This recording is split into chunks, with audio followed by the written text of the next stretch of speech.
আন্তর্জাতিক নারী দিবস 8ই মার্চ সারা বিশ্বে মহা সমারোহে পালিত হচ্ছে এবং এই আন্তর্জাতিক নারী দিবস শুধুমাত্র ভারতবর্ষে নয় বা পশ্চিমবঙ্গে নয়, সারা বিশ্ব জুড়ে পালিত হচ্ছে। সূত্রপাত সেই 1857 খ্রিস্টাব্দে আমেরিকার সেই সুতোকলের মহিলা শ্রমিকরা তারা আন্দোলন করেছিলেন সমবেতন সম কাজের দাবিতে, এবং সেইখানে তাদের উপর নির্বিচারে গুলি চালানো হয় এবং লাঠিচার্জ করা হয়।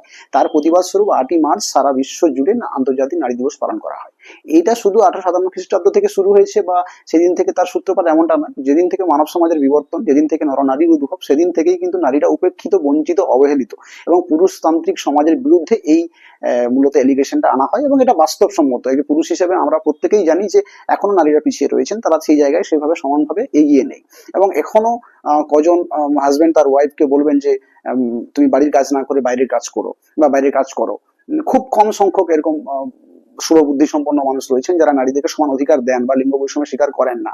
তো এটা বাস্তব কথা। এবং এই পুরুষতন্ত্র, এই পুরুষতান্ত্রিক সমাজ আজকে এই আন্তর্জাতিক নারী দিবস পালনের মধ্য দিয়ে প্রতি বছর 8ই মার্চ আমরা কিন্তু, আমাদের কাছে খুব লজ্জার বিষয় যে আমাদের বিরুদ্ধে এই এলিগেশনটা, এবং আমাদেরকে সহ্য করতে হয় সবাইকে, কারণ বেশ কিছু মানে most person of our society এটাকে লিড করে। তো কয়েকজনের দ্বারা একটা পরিবর্তন হবে, সেটা আলাদা ব্যাপার।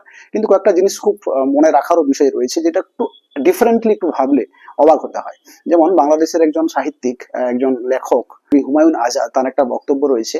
উনি বলছেন পুরুষতন্ত্র সমাজের জন্য অত্যন্ত লজ্জাকর, পুরুষতন্ত্র সমাজের জন্য সর্বনাশের একটা কারণ, কিন্তু পুরুষতন্ত্রে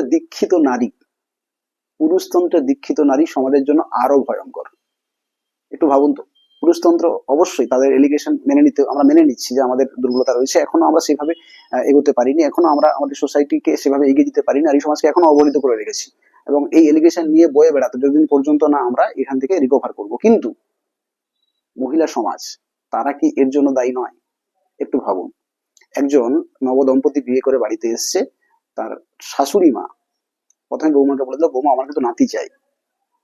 আচ্ছা, ভালো কথা। গর্ভবতী সন্তান সম্ভবা মা, বৌমা, শাশুড়িমা বলছেন নাতি কিন্তু আসছেই।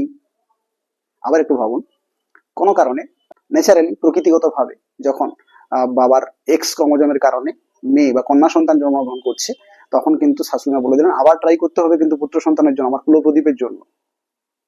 আচ্ছা, ওকে।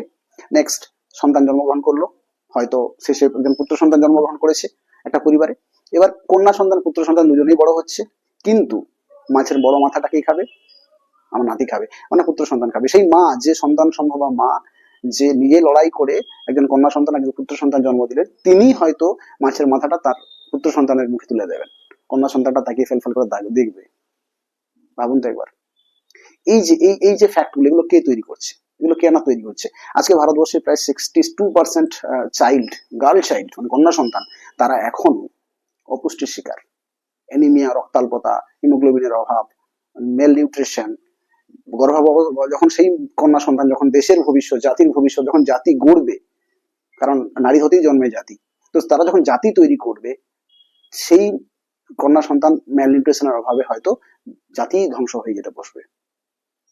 তাহলে এই জায়গাগুলো কি ভাববার বিষয় নয়? যে একজন একজন মহিলা, একজন মহিলা কিভাবে আরেকজন মহিলাকে বর্বরতার দিকে ঠেলে দিচ্ছে, যে একজন মহিলা কিভাবে আরেকজন মহিলাকে পিছিয়ে রেখেছে। তাই পুরুষতন্ত্রের বিরুদ্ধে এই লড়াই আছে, থাকবে, যতদিন পর্যন্ত পুরুষ সমাজ, যতদিন পর্যন্ত না এই বিষয়টা থেকে বেরিয়ে আসতে পারে, যতদিন পর্যন্ত না সে স্বীকার করতে পারে যে তার ওয়াইফ বা তার মা বা তার বোন বাইরে বেরোবে, বাইরে বেরোর পরিবেশ বেষ্টনী দিতে হবে, অবশ্যই সেটা মেনে নিতে হবে। কিন্তু আবারও বলি হুমায়ুন আজাদের সেই কথায় যে পুরুষতন্ত্র সমাজের পক্ষে বিপজ্জনক, কিন্তু পুরুষতন্ত্রে দীক্ষিত নারী সমাজের জন্য আরো ভয়ঙ্কর।